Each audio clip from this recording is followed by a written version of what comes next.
Hello, Welsh Forest Focus. It's an FA Cup replay for Nottingham Forest as they draw 2-2 with Blackpool at City Ground after being 2-0 down. We'll discuss goals, goalkeepers, and a little bit more in the company of, first of all, Reds fan Michael Temple. Temps, good evening. Are you well? Good, mate. Just want to get a bit of feeling back in my fingers after a cold afternoon at the City Ground, but yeah, feeling okay. Yes, you were one who braved it, so well done to you. Second guest this evening is Mark Sutherns. Mark, how are you doing? Yeah, I'm all good, thanks. Yeah, largely frustrated after that result and display, but yeah, we can look at some of the positives as well, I'm sure. Well, kick us off, Mark, with the general thoughts before we get into positives, negatives, and a few names in the game. What did you make of it generally? Yeah, I mean, it's just a lot of frustration because the wasted opportunity for Forest, isn't it? It would have been, I mean, first of all, we put a strong side out, which I guess that was the right thing to do. We wanted to get the result, get it out of the way, and make sure we had the break. I mean, we should note that Brentford had got the replay. So I went into this thinking if we can get through, Brentford have got the replay before we play them. That's going to be, or they don't get the break that we get. So that will be an advantage. But, we've done it the hard way if we do it at all now. It's not going to be easy going back to their place, as we found out last season. And, we gave ourselves a mountain to climb. Again, we've done it before, obviously, in games. We clawed our way back, and it was, there was a lot of moments of frustration, particularly with Danilo and Montiel for me, in particular, those two. There was some quality as well. I thought Dominguez was good. Hudson-Odoi had a good second half.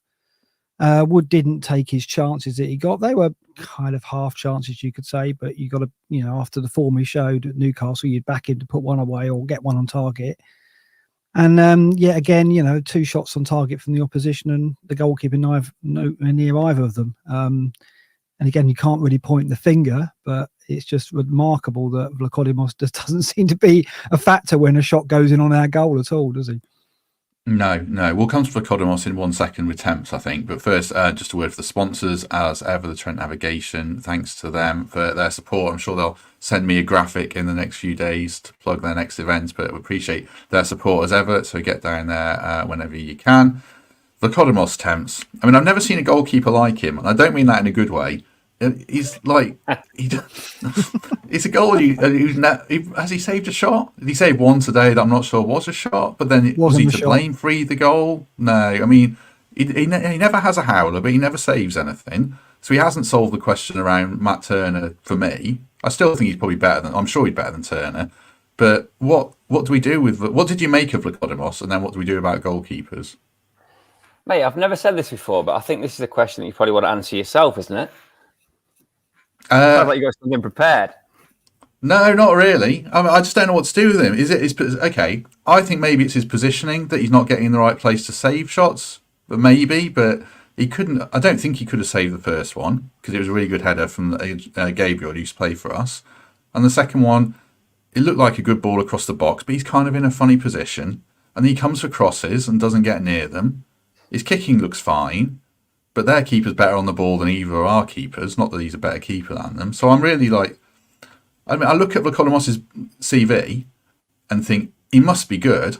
But I watch him play for us, and I'm like struggling to see what it is about him. But like I say, he's so confusing because he's not awful. I think he must be better than Turner. But I wanted to come out of this game thinking, right, he's made 2 or 3 good saves. He's kicked the ball well. Let's roll with him now. And we might not need to buy a goalie because we don't know about the money situation, obviously. It's kind of still up in the air now. I mean, I'd still pick him for the next game because I think I've seen enough of Turner. But there's so many question marks there, aren't there? Yeah, I said to you in the week that I didn't enjoy watching the crisis of confidence that Matt Turner's having. And my want was for Vlachodimos to come in and stick his flag in the ground and say, this is mine for a bit, but he didn't. I'm probably not judging him too harshly on the goals because the error from Montiel for the first one, Yatesy giving the ball away for the second one, but also a really positive run from Morgan to score that goal. As you say, strange positioning from the keeper, and neither Montiel nor Danilo tracking the runner for the goal. So he hasn't instilled confidence. He's probably reinforced the belief that I think most Forest fans have, and that we have to take some action in the transfer window to recruit a keeper who can be a marked improvement on Turner and Vlachodimos, because neither of them are emerging from this race with too much credit or instilling too much confidence from Forest fans and the Forest players. So you're right. It's hard to pin down where it's going wrong for him. We know the weakness with Turner is decent hands, questionable feet, but he's not instilling confidence. And that's what I had from Samba. That's what I had from Navas, probably to a slightly lesser extent what I had from Henderson. So I've come out of that game still thinking that we need to throw the dice, spin the wheel on a keeper, because what we have within the side at the minute isn't going to match the ambition that we have for this team in terms of a league position. So big opportunity for him, but one that unfortunately didn't take. It's such a big topic, Mark. What do you think about it? Because he didn't have a lot to do, so it's tough to judge him. But he's let 2 goals in again. It's were they his fault? What was your take on it? No, they weren't his fault. But the thing is, like, I had a look at this before we started. He's had 5 starts in the Premier League, 22 shots on target he's faced. He's saved 10 of them. That's the lowest save rate of any Premier League keeper. Like, even lower than keepers have only played 1 or 2 games. So, and then today it happened again. Both shots on target, was nowhere near them. Couldn't blame him.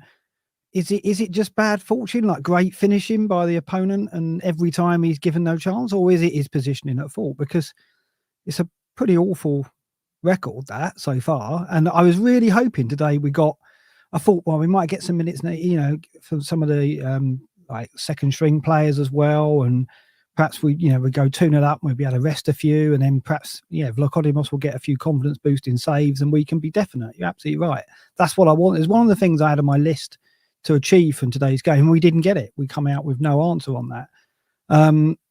You've got to think that we're, like we said in the previous show, we've got to get a keeper in on loan. We've got to get someone experienced who can instill confidence, but also stop some of those efforts on goal. I mean, it's just so frustrating because Turner does have the shot stopping ability. It seems he's proven that his save rate is 70% compared to Vlachodimos, which is 45%. But he's so awful with his feet. And even today, when the ball went back to a keeper, I felt more confident. With the feet, he looked better with it. He looked more comfortable distributing to the back 4. There wasn't a lot of that. He didn't have a lot to do. But yeah, it was annoying that we didn't come out with any conclusion on the goalkeeper situation, other than we still move for a new one. Yeah. I mean, I want to feel like, because there was that phase last season where everything that teams hit from outside the area flew past Dean Henderson, and I don't remember thinking Henderson was at fault for them. So I want to naively think that's the case. But there's, like you say, over 12 games, that's a big enough kind of sample size to think he should be saving more shots. So it is a big problem going forwards. Good evening to 250 plus people with us already in the first 5 minutes, which is great. And do like and subscribe as ever, and I'll do another plug for that later when as we go along. Temps, how bad was the first half? Was it really bad? Because I was really confident we'd win the game at half time. Obviously we didn't, because I thought there was a way to win it still, but how far off it were we first half? Look, tell me what you think in the comments here, but I think Blackpool came to play for the first half hour. They weren't lumping it. They were content to build from their own half. They were happy to play 1-2s with a keeper who looked relatively comfortable on the ball. They weren't playing the low block, and it worked, didn't it? There weren't goals from nothing. They crafted those chances in their spell in the game, which was the first 25 minutes. So first and foremost, for League One opposition to come away and do that, you have to give credit to Blackpool. They just did not allow us to settle, to find any kind of rhythm, and they were quite impressive and took the chances that they carved for themselves. So at that point, it looked like there was no way back for Forest. We had the first chance in the game, which was from the ball in behind, which was what they didn't appear comfortable in dealing with. So Chris Wood's first half performance could have been the difference. He had that clipped ball through, which he brought down from the sky and blazed over, and he had that chance just before half time, which he sent wide of the post. So that was the difference between the two sides. They took the chances where we didn't, and at 2-0, I genuinely thought there was no way back. So was it them being positive or us being negative? It was a combination of the two, because despite the chances that they had, we did have plenty of possession and we were wasteful with it. We saw Danilo struggling to find his man. I thought he was quite lucky not to be dragged for Mangala at half time. We saw a defence undone on 2 occasions through mistakes of our own making, and we didn't quite have that creativity in midfield. Having praised the positioning of Dominguez in the Man United game, where he played almost as a ghost winger, tucking in to become a 4th centre mid. He was pretty anonymous in that period at the start of the first half. Nuno was quite keen on the rotation, and at various points Gibbs-White went left wing, right wing in the 10 spot, and I think Dominguez and Hudson-Odoi rotated with him as well. So I'm crediting Blackpool for the first half hour. They didn't allow us to settle. They turned it into a proper cup tie and took the chances that were presented to them. But as a Premier League team, blooding players that probably expect to find themselves back in the side, and blooding the back 4, which is now our first choice back 4 until the end of the African Nations Cup, we have to be really disappointed with that start. We did the business to pull it back, as we'll talk about in a bit. But it was flat. It was a quiet City ground. We were being mocked by the Blackpool fans for that first 30 minutes, and there was some understandable frustration both on the pitch and in the stand. Did we see the kind of one of the big problems that I think cost Cooper his job, Mark? That we just can't dominate when we have the ball and dominate possession. We really struggle to create proper chances. It was only really the first goal where I thought Wood did well to create actual space in behind.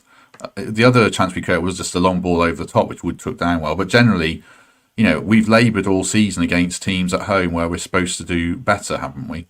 Yeah, we definitely laboured again. I thought the absence of Elanga was clear. I mean, he's frustrated us at times, but he is an outlet. He is someone who can drive and win us territory, get us down the pitch, cut ball backs for fullbacks or for Wood, and he's been a source of assists and goals all season, hasn't he? Which belies what I expected from him. He's actually exceeded my expectations. So we did miss him, and Hudson-Odoi really struggled in the first half. Again, what Nuno did, what's encouraging for me is Nuno reacted. Nuno once again pushed on from fullback. He brought Tavares on for Toffolo to give us that little bit more pace and drive going forward, because he didn't expect too much coming the other way, and that's exactly how it turned out. Good job, because when Tavares is going back the other way, he looks very, very ropey indeed. Got the booking. So I don't think he's someone that we're going to start, but he's definitely someone who can come off the bench and give us that little bit more impetus. What that did, it pushed Hudson-Odoi further up, got him one-on-one more often, because Tavares was bombing forward at every opportunity and giving them an overload on that side. So Hudson-Odoi got his fullback one-on-one, which he wasn't able to do in the first half. And he was a source of a lot of creativity. We didn't have that in the first half. Hudson-Odoi has to swap wings, but we couldn't get him in the game. Obviously, we didn't have Elanga, and Dominguez was drifting in and out. I thought Dominguez played well. He particularly got a hold of the game in the second half with Gibbs-White. I thought those two, stepped up again. We were just more aggressive in the first half. And again, what's positive there is Nuno clearly instilled that in them at half-time, made the positive change with Tavares for Toffolo, and it did have an effect in the second half. So that's the big positive for me, is that we've obviously got a manager who's able to make changes in the right way that get an effect. So that's a positive. But yeah, like first half, it was very much similar to what we've seen early in the season. Lots of possession, no real attacking outlet, no real creativity, because we couldn't get Gibbs-White and Hudson-Odoi in the game. And Wood needs service. He's not our knee. He's not going to get us something out of nothing with pace and strength. So it just wasn't there in the first half. I put a few comments up there, Temps, around Tavares, basically around the theme of good going forwards, nightmare defensively, which is probably a big problem for him in the Premier League, because I'd really struggle to start him in the Premier League. But I don't know, is he an option off the bench? Does it feel like we've seen enough to send him back to Arsenal? Where are you at on Tavares? No, it hasn't convinced me yet. I mean, I still haven't quite forgotten the Arsenal performance when he got dragged first half after two went through him when he was stood at left back in acres of space playing for Arsenal against Forest in the game they got turned over in. So big opportunity for him today. I think it was a bold move from Nuno to give him an opportunity to play at home, and no, he didn't quite take it for me. We have better options in that position, and I think it would be a stretch to give him any minutes, even from the bench, in the Premier League. So yeah, look, he Did he or did he not deserve that chance to start a cup game in a League One side? I'm not sure, but he didn't grasp it. He didn't make himself undroppable. So I think he goes back into that pile of players that are, even in this period of time where we're bereft of the African players, is still not going to figure in the Premier League. He really went in half-hearted for a header as well, which I didn't like. And it was a really good attacking position. If he'd gone in for that, he could have won it. But yeah, I thought the benefit of him, Mark, was what you said. He let Hudson-Odoi get further up the pitch and isolate the fullback, who was arguably a little lucky to get away with what was a pretty wild swing at him on the touchline. I think he only got booked for it, but he had 2 swings at him. But yeah, Hudson-Odoi is probably was he the biggest bright spot of the game, or Gibbs-White for you? Yeah, Hudson-Odoi and Gibbs-White and a bit of Dominguez as well. I thought those 3 showed some drive and aggression in the second half that we needed. I think what I will say about Tavares was I looked at the bench and thought, well, that was about the only attacking change Nuno could make, because Tavares is an attacking player. He's a better wing back than he is a full back, and he's someone that when he's on the pitch, you look at him and think, well, he can give us something going forward. What options did he have? He had Aguilera and Osong, and that was it. He didn't have any other options to change the attacking nature of our lineup. So he did the only move he could do, I think. And he did it, he did it effectively. He did it soon enough to make a difference. That's the worry, though, isn't it? We're going into the window and we can point to the African Cup of Nations absentees, but none of them are attacking players, really. And Awoniyi has stayed behind. Okay, he's not fit, but it just shows you how bereft we are of attacking options, really, because he didn't have anything there that he could bring on to change the game other than a wing back who was slightly more attacking than the one we had on the pitch. So I think that hopefully that's a message that we have to make some attacking signings. We've got to give him more options. Another wide player, and again, not being able to take Wood off or throw another central striker on was a problem. We probably would have won the game with another central striker option on that pitch, because we were getting crosses into the box, but only had Wood really to aim for.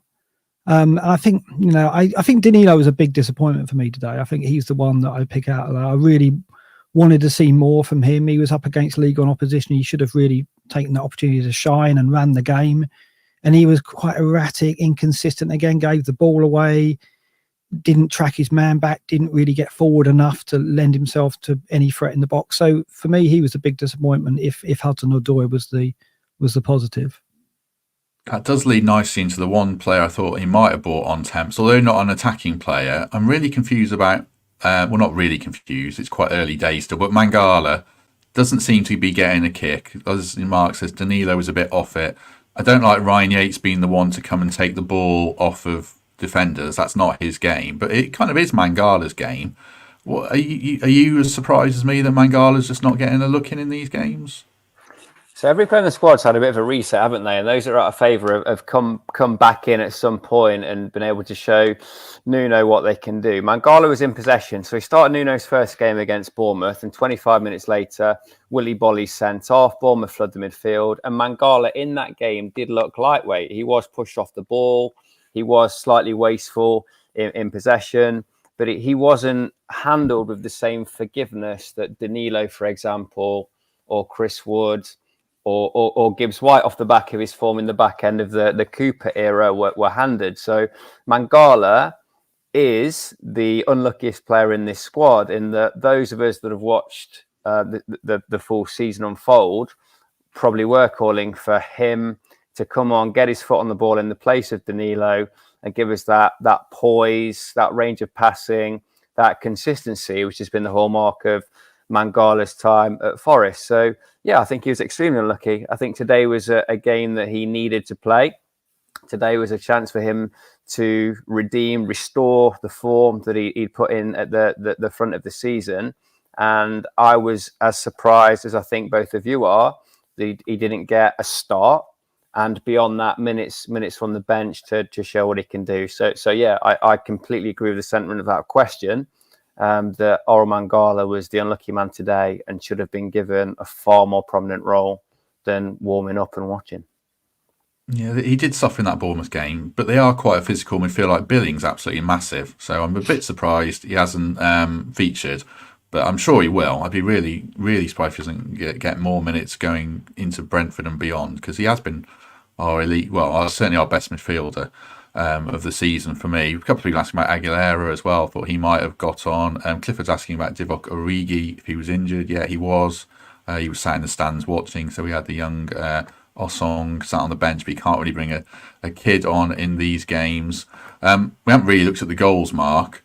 The first goal was a bit of a stinker, really. Montiel, who's been really good previously, I thought he was our worst player, more than Danilo today.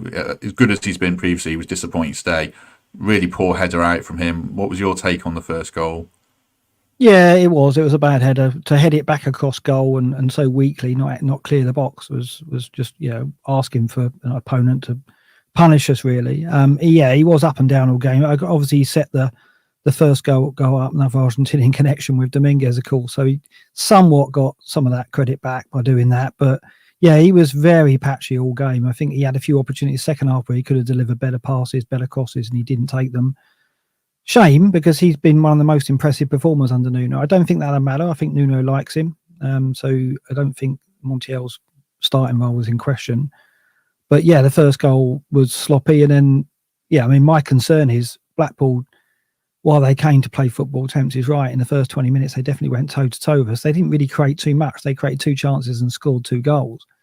And I'm just worried about Ivan Toney, who warmed up with a hat-trick for Brentford B team. We're going to be facing potentially an elite Premier League striker there, in a team with low on confidence without their big creative force in Mbeumo. But still, you think Brentford are going to cause us a lot more problems than Blackpool. And the back four, and certainly Danilo, was found wanted in terms of covering that back four. So that's worrying for me. Both the nature of both goals, we were exposed quite badly on both. The keeper was not a factor, and we didn't track back from midfield. And unfortunately, I think the 11 is going to be very similar. So we've got to improve that aspect of our performance when we go to Brentford on Saturday week. The second goal wasn't great viewing either, Temps. No one's tracking a runner. I'm not sure who it was meant to be without seeing the wider view. Maybe it was Hudson-Odoi, I don't know, but Montiel goes into the middle. Worrell probably lets a cross get in too easily. People in the comments saying Worrell didn't look interested. I don't really see that. I think there's reports he's going and people are thinking, he's got his cigar on the beach, but I didn't think he was disinterested. I don't think he had a particularly great game. I don't think anyone did really, did they? Well, he wasn't disinterested because I don't see a back four beyond those 4 until the end of AFCON, as I said at the top of this. I think that is the team that Nuno wants to pick. I watched Mark's podcast the other day, and his view is the impact of the AFCON departees is a guaranteed start for Toffolo and for Worrell, and I agree. The cross got in. It was a decent cross, but Morgan's ran off Danilo, ran past Montiel, and tapped into an empty net back stick. So credit them for that. Good cross. Decent composed finish, but yeah, we have to be wiser to a pretty basic run from centre mid to the back stick that we should be defending far better than we were. So that's a very disappointing goal to concede. What about Omobamidele, Mark? I mean, I was just trying to think, is there another option beyond Worrell if Felipe's injured? I'm not sure there is. If he's not going to pick Omobamidele in this game, then I don't see why he's going to pick him in the Premier League, is he? No, I think it's right, though, to give Worrell the 90 because he's first choice for Brentford, so he is always going to start him.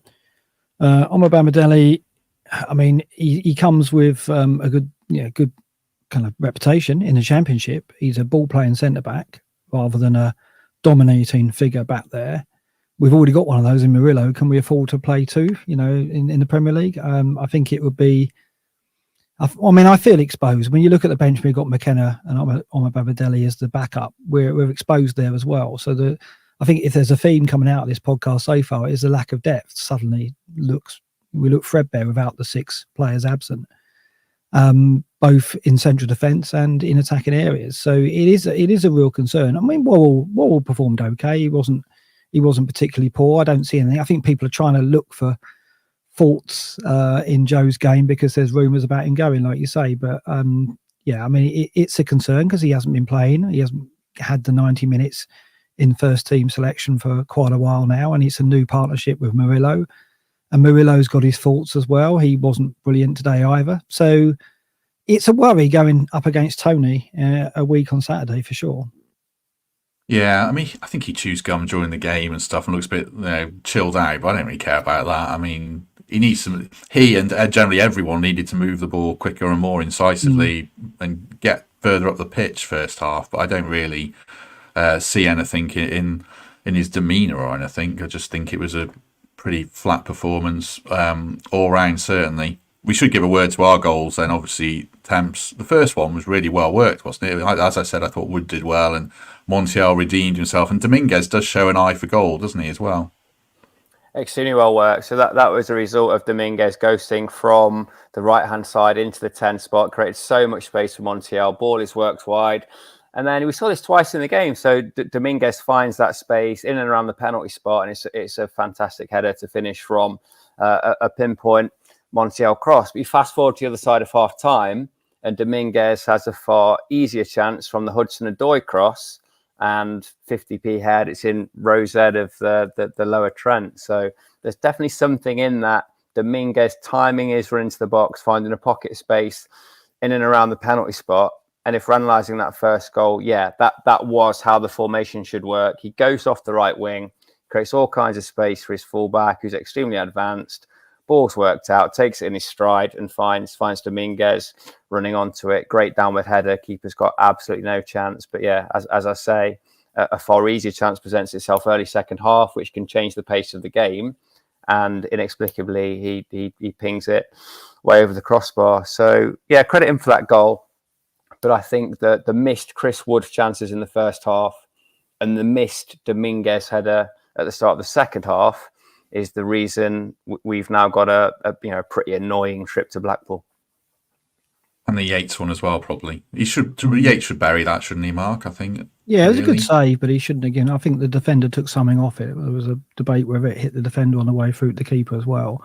Yeah, and there was the one that Hudson-Odoi dragged across and Wood just couldn't get there late on. So we had opportunities. We'd expect that, though. We expect to create chances against a League One side.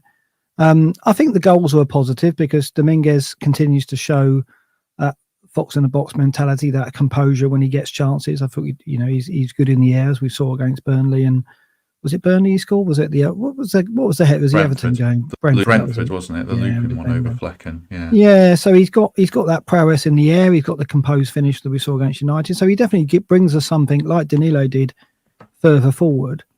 And then the other big positive is Gibbs-White again getting on the score sheet. We talked a lot in previous podcasts about not having an end product from Gibbs-White, and suddenly he's popped up with 2 fine and crucial goals. So that will do him the world of good. He's becoming a factor now. He's becoming someone we can look to get us a goal from range. But we do need more threat in the box, and Wood's not enough. We need someone to back him up. I don't know how long Taro is out for. We don't know.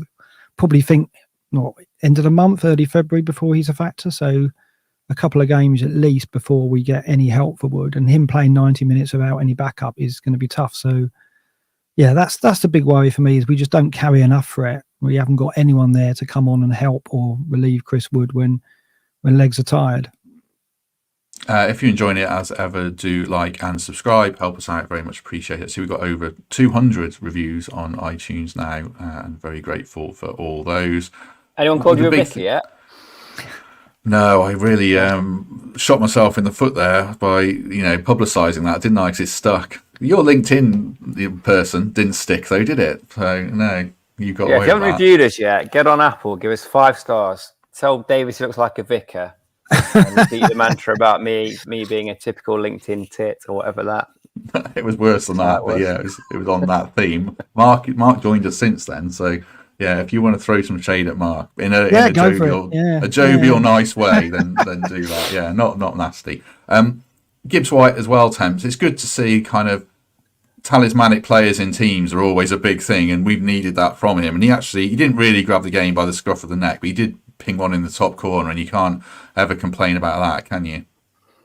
What a strike. He usually tries to finesse that with the inside of his foot, doesn't he, and just curl it into the corner. But that was laces, and he absolutely stanched it. So, yeah, credit to Morgan for that goal. Credit to Callum Hudson-Odoi as well, because I think one of the arts of wing play is to give yourself options. And he got to the byline there, and rather than drilling across into the mixer or standing it up back stick, he played the simplest of balls at 45 degrees to Morgan Gibbs-White in that pocket of space. He did what we all want him to do more of, didn't he? He found the target and it absolutely flew in. So I do like the confidence that Nuno is instilled in him, and that first and foremost, he's our number 10. We're going to build a side around him. We're going to give him the runners that he needs. But at the same time, if we need to expose a flaw in an opposing fullback by sticking him wide for a period of time, we can. He popped up on right wing and left wing today. Dominguez and Hudson-Odoi both found themselves interchangeable, so it was a decent performance. That's one of the themes that's emerged from this Nuno reign so far, is that Gibbs-White is absolutely central to his planning. He wants him on the ball in that 10 spot later in the move, rather than being the guy that brings it out from defence. And I think we're seeing the best of him as a result of that. There were fears that the arrival of Nuno would be bad news for Gibbs-White. The opposite has been applied. He said publicly that this was an 18-year-old kid, that he couldn't afford the patience to blood in that chapter of the development at Wolves. But now Morgan Gibbs-White is a Premier League ready player. He's our talisman, and he's going to have that 10 spot for the rest of the season. Yeah, he and I know I've said about Hudson-Odoi. They were the two positives for me. Hudson-Odoi running at his fullback and looking more confident second half. And I think it goes back to what Mark says as well about squad depth with Elanga. Like, we really needed a second winger in that game, I think, to stretch the play, stretch the field a bit more, and we just haven't got one. So I think that's an issue going into January. If we can fix that, I think that would benefit us massively. The only other thing, Mark, I'd noted down, I wanted to talk about briefly, was dead balls. Danilo was on them. Yeah. Not great, not awful. But, very Gibbs-White-esque, hitting the near post and they headed out. Gibbs-White took a couple of stinkers as well. It's not the biggest issue to examine, but it wasn't great today, was it? Corners and free kicks. No, our set piece coach hasn't quite got the publicity that the Aston Villa one has got as yet. It's early days, but let's hope that we get a few camera shots of our set piece coach in the coming months, because we're going to need to convert some set plays. And Danilo, it was good to see that they weren't all on Gibbs-White, because I think loading him up with every set play has probably drained him, and perhaps this is a tactic of Nuno to get him to share them, so we get more energy out of Gibbs-White in areas where he can hurt opponents, because his his dead ball deliveries haven't been to this point. Danilo was very predictable, wasn't he? Delivery to the near post every single time. It was the same corner. So I've yet to see anything new, any new routines. There's been a few short corners to the edge of the box. I think I've spotted a few of those, but I'm waiting to see the impact of the set piece coaching that has benefited other teams, because we're definitely going to need that, right? So it's I welcome the fact that Gibbs-White's not taking them all, because I think it is too much for him. Toffolo was taking a few originally. Hudson-Odoi's dabbled as well, but it does seem like Danilo's now on them as well from that side. So hopefully we'll see some positive results from those in the coming weeks. How do you feel about the replay probably last attempts? I think they start next Friday and they kind of expanded through the following week, if I've got that right. I mean, is it a complete pain in the backside, or do you take it and hope it's the start of an FA Cup run? How are you feeling about it and our chances of winning? You were very confident we'd win this game, and obviously we haven't. How are you feeling about the away fixture? Last week, I took my 5-year-old daughter to see Shrek the Musical in Blackpool and had absolutely no plans to return at any point in my life. I think it's the last thing that we needed. I probably got a few speeding tickets on the way out of there. And without wanting to offend the town, I applaud people like Matt Kane in the comments, who said, look on the bright side, lads, we're going to have a night out in Blackpool. Oh yeah, enjoy that, Max. I don't think the Forest players will, and that's the trauma of this result. Is jokes aside about playing and spending time in Blackpool. It's a game that we didn't need. It's a game that we didn't want. We're not going to learn anything about any players. It's just an inconvenience. all round. I think that's how it will be viewed, and I'll reflect on those missed chances from Woody and Nico as the reason why we didn't come through in this one. Because look, the stats, we're disappointed, right? For the Premier League team playing against a League One side, but I think we had 71% possession. I've noted down 7-0 in our favour on corners, 17 shots, of which only 6 were on target. So we were quite wasteful today. And yeah, look, it's a game that we didn't need. I'll leave it at that, rather than further banishing any prospect of me working for the Blackpool Tourist Board. Scott in the comments is asking how the musical was. I don't know, was it any good? Absolutely first rate. Yeah, it's on tour. So if you've got a little girl who's musical obsessed like I have, then I thoroughly recommend Shrek as a day out. I was actually there on the day where everyone was flapping about the tower being on fire, and it turned out some fella had tied an orange sheet to it. It was flapping away in the wind. So yeah, had an amusing 48 hours in Blackpool. But I'll repeat my wrong assertion from earlier in the week, and we will come through this tie. Just we're taking the long route, won't we? But yeah, Scott Markham, how was Shrek the Musical? 10 out of 10, mate. 10 out of 10. James S.'s question about the window, we'll probably pick that up on Monday, James, with Protz and Greg, when we branch the conversation out a bit more into the game and other stuff in general. Mikey said after the game, Mark, that Nuno had, I think it was the subs or the players out on the pitch running them. I assume he'd be pretty pissed off today, would he, Nuno, do you think? We don't know him well, but he didn't look best pleased on the touchline, did he? No, but he would have wanted the extra week with the team, wouldn't he, to prepare for the Brentford game? Because Brentford don't have that luxury. They've got to go to Wolves for the replay before they play us on the Saturday.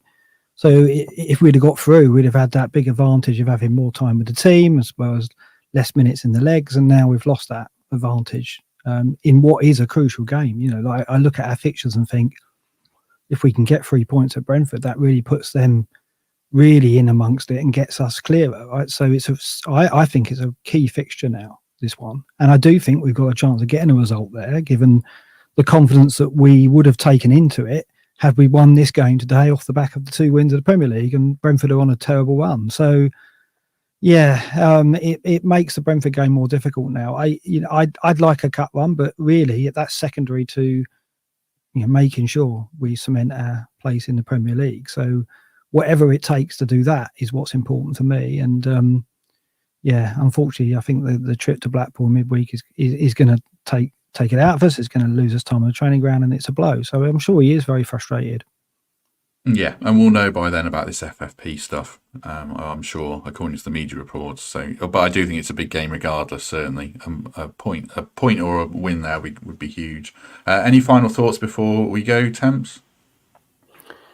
Yeah, look, how well researched is Mark when he pulls out stats like the goalkeeper stuff there. And mate, I watched your podcast in full for the first time this week, and really enjoyed that table about impacts of AFCON and the kind of analysis that informs team selection and who you might want to look at. And it just reinforced why I'm so terrible at FPL and the levels that you boys have to go to get yourselves where you are in the table. So yeah, credit for that. And yeah, beyond that, I think just glancing now ahead to that Brentford game, it's absolutely massive, isn't it? And we come away from there with 3 points. I think Jack in the comments said it was a 6-pointer. I don't particularly enjoy that phrase, but he's right to give it that billing, because it could be the game in which we surpass Crystal Palace and get ourselves looking towards that Fulham Bournemouth axis that we came up from the Championship with, and get right in and amongst that, or it could plunder us towards that trapdoor. So yeah, a huge game in prospect. Disappointed that we've still got another cup replay to squeeze in before we get to that, but have every confidence from the body of work I've seen from Nuno so far that we'll go there and give a positive account of ourselves. This is a kind offer from Lee in the comments. I assume this is just for us and not for the 330 plus people watching, Leo. It could be an expensive round, but thanks for that to get down the nav. Certainly appreciate that. Hey Matt, I saw the nav boys at half time. Said Willens was there and the gaffer from the nav as well. So they've had a disappointing day out of the City Ground today as well. But yeah, thanks to them for all their support. They are big Forest fans as well, and I know Dave, the boss, listens to this, and some of the others. Even the person who does the accounts is a big Forest fan. Home and away, Jess, I'll give her a shout out if she listens to this. Mark's too modest to plug his own stuff, so FPL Black Box, if anyone wants to listen to that. Wednesdays, Thursdays, and his roaming videos around the wilds of Sussex and garden centres with selfie cams and all that stuff, looking not at all dodgy. Do you want to read out Emily's? Do you want to read out Emily's view from the game? She's just given you a 3-sentence update, which probably summarises everything we've said over 45 minutes. I'm sure it's appropriate. Some of it is. Any final words, Mark, while I proofread and filter? No, I just again, it's funny, isn't it? Because the old cliche will be, if you ask Nuno about the replay, he'll say, "Oh yeah, we're definitely concentrating on that game. We're not thinking of Brentford afterwards." I can't imagine that'll be the case, though. I mean, that's what's frustrating. I think Nuno would wanted to clean the slate and just now focus on that Brentford game, and certainly to the media and maybe to some internally, he'll have to portray the idea that he's not doing that he's obviously wants the cup run and he's thinking about Blackpool first and foremost, and not even giving a thought to Brentford. But I imagine he is, like all of us here.